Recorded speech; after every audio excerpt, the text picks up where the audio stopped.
And welcome back to the Spicy Sports Show with Sam Cerrone, coming to you live from Anchorage, Alaska. It's about 5 after 4 here. Typically, I do this show with a lot of people, try to bring in different people all the time.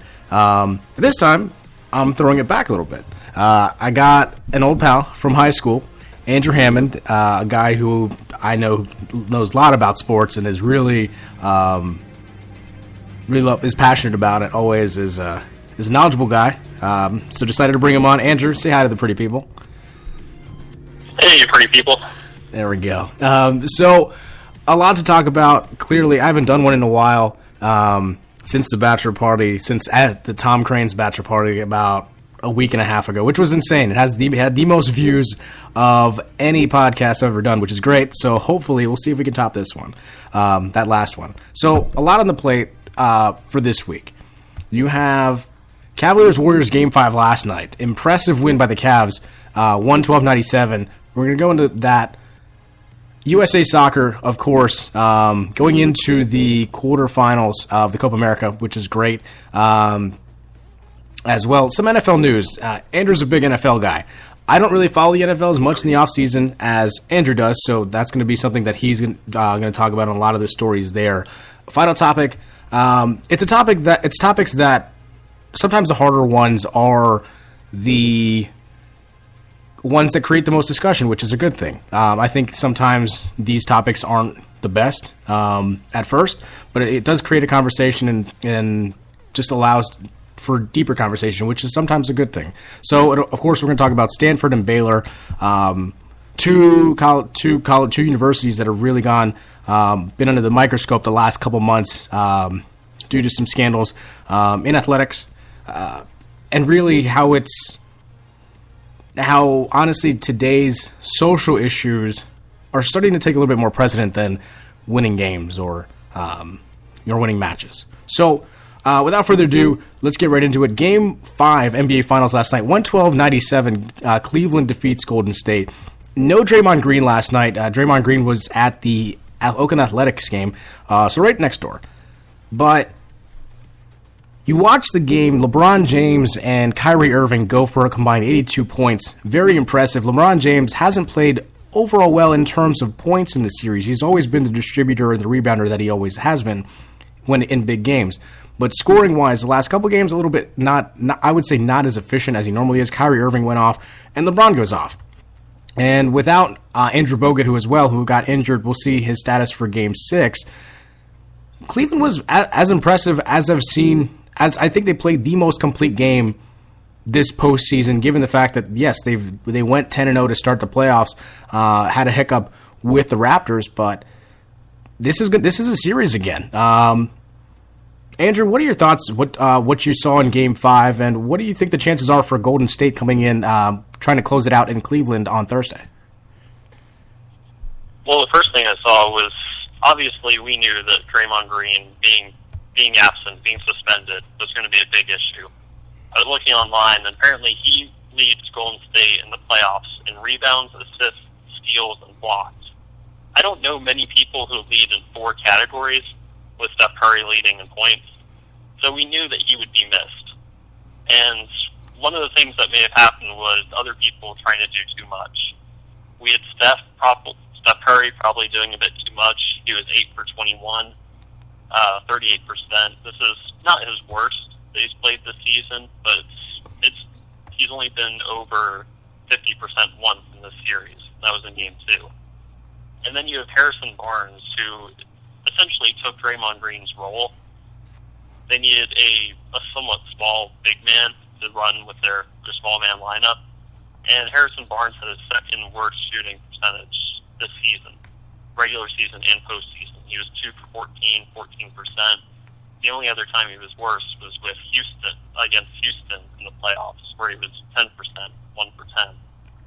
So it was definitely noticing Draymond Green's absence. That first half, 61-61, it kind of reminded me, I should have led with this in the intro, but I'm a diehard Panthers fan. It reminded me of the Carolina Panthers-Saints game this season, where it was just a lot of completions, a lot of points, and really no defense. And that's kind of what you saw from that first half. Yeah, I mean, look, Draymond Green is an essential part of this lineup, as you're right, Andrew. I mean, he's the reason why this team goes up. Don't get me wrong, the Splash Brothers are fantastic, but one of the reasons why they have the ability to get the open shots that they do is the ability of Draymond Green to be so versatile offensively. Because for a guy his frame and playing the position he is in this era's NBA, it's crucial to be versatile and to be able to distribute the ball as well as get extra possessions when it comes to offensive and defensive rebounds for the Warriors. Harrison Barnes, as great of a player as he is, and probably based off the system he plays, will probably get overpaid this offseason when he becomes a free agent. He didn't play as efficient as I thought he would. I mean, everything else is pretty even for the most part. I mean, turnovers are about the same. Rebounds were roughly the same. Golden State actually had more rebounds last night. It just came down to shooting. And Golden State shot 37% from the floor, whereas Cleveland shot 53%, which is fantastic.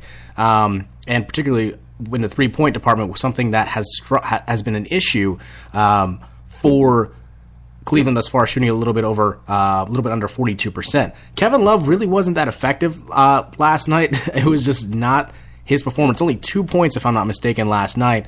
Andrew, how effective or how poor has this series been for Kevin Love, and is he a tradable asset this offseason whether the Cavaliers win or lose this series? I think he could be a tradable asset. It really depends on who they're able to find who wants Kevin Love back or wants Kevin Love. Timberwolves, I think Kevin Love had maybe not a great parting with the Timberwolves, but he was clearly valued there. He would go great with Andrew Wiggins, go great with, I think it's Karl Anthony Towns, the rookie from this year. But as you said, I mean, I think Kevin Love was 1 for 5 in this game, and it wasn't the fact that he was extremely ineffective. It almost seemed like LeBron and Kyrie just didn't need him. And when you go off the way Kyrie Irving went off during that third quarter, and honestly all quarters, he was very consistent throughout the game, you don't really notice the other players. They're more just role. They're in charge of getting rebounds, feeding Kyrie and LeBron. And in the last 3 games, I mean, Kyrie's gone 30 points, 34 points, 41 points. So he's becoming the X factor. And I think that if you look into Kyrie's mentality a little bit, I think he wants to show up Steph. I mean, he sees Steph get those 2 MVPs. He sees LeBron getting all the attention in Cleveland. So if you're Kyrie, you want to prove something. You kind of want to be the finals MVP if you can. Absolutely. I think Kyrie's always been forgotten, especially it's funny because when he first got drafted number 1, he was the last number 1 overall pick since LeBron. And LeBron was still in Miami at the time. And in those couple seasons, Kyrie wasn't able to take them to even the postseason. A lot of it had to do with the lack of talent around him, and on top of that, injuries that he has suffered throughout his short career. But this year, now that LeBron's there, he's able to not necessarily carry the load in terms of distribution, but in terms of being the player that he is and being able to score the ball. I think the right comparison to LeBron James is Magic Johnson, the fact that he's able to be more of a distributor than Michael Jordan in terms of being a straight shooter, and that's what Kyrie Irving is. And when he's on fire, as you saw last night, I mean, look at that, 17 of 24 field goal percentage, 5 of 7 from 3. He had the best plus-minus on the court of any of the starters, plus 20. I mean, that goes to show you how effective he is when on the floor, playing about 40 minutes last night. Moving on to Game 6, you're going to check that out at 9 p.m. on Thursday. Check it out on ABC.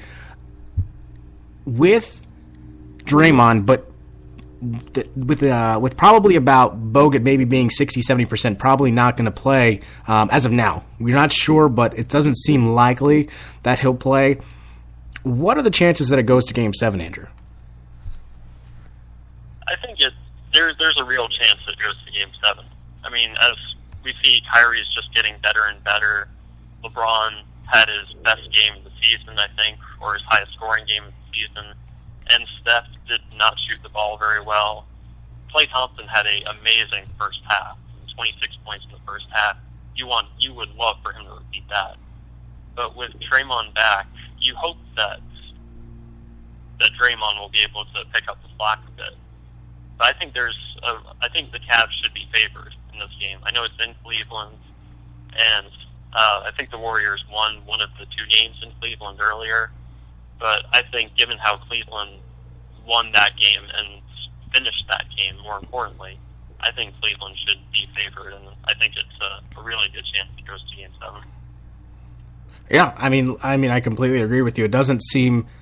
It's funny because now that Bogut's out, again, you saw how good he played defensively. I think in the first quarter of Game 3, he had 4 or 5 blocks, which was amazing, and gave the Warriors extra possessions, which is how the Warriors beat you. I mean, don't get me wrong. I think they need extra. They're great. They're a great team, but one of the reasons why they're a great team is just because they have every base covered. When you have the shooters and the Splash Brothers, when you have that versatility that can distribute the ball in Draymond Green and rebound as well, and just be a defensive force in Andrew Bogut, who many people forget started out in Milwaukee and really wasn't as effective there. But since moving here, he hasn't had to be the guy. So he just had to play the player that he's always been, and that's just a player that can play as well defensively as any player in the league. And when you have that, you have a complete team on top of Andre Iguodala, who can guard LeBron as well as anyone in the league. It should be a good Game 6. Chances, I think, it goes to Game 7. I say 60-40, just because the Cavaliers are at home. I just think home court advantage throughout the playoffs has been huge for the home teams. It would be awesome to see a Game 7. I think it's good for ratings, obviously. In terms of how they even got to Game 6, I'm not even sure that Draymond should have been suspended. I thought that it was maybe a little bit much, but considering what he's already had to go throughout this postseason with Steven Adams and the series he had with OKC, you know what? It probably was due. Andrew, did you think that he should have been suspended? Draymond Green should have been suspended at all to begin with? That's a hard one. Draymond's he's not a dirty player. I think one of the anchors was saying he flails a lot, and sometimes that would get him in trouble.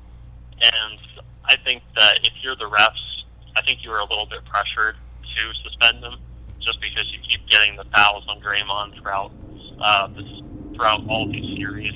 As you mentioned, Steven Adams was the big one. And I think that the LeBron one, yeah, you could say maybe it's LeBron's stature, the fact that he is probably the best player right now, if not the best, hands down.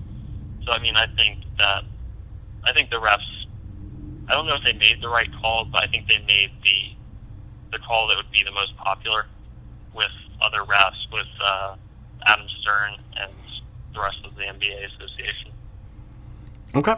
So we're going to take a short break. When we come back, NFL offseason news. There's some stuff that have come through the last 24, 48 hours, but like I said, Andrew's the big NFL guy, especially keeping up with the offseason, because I try to keep up with everything else. So we'll see what topics he has planned. So we got some music here. Here's Changing Me, Bobby Green, Sean Michael Murray on the Spicy Sports Show with Sam Sterone, Andrew Hammond on Spreaker Radio.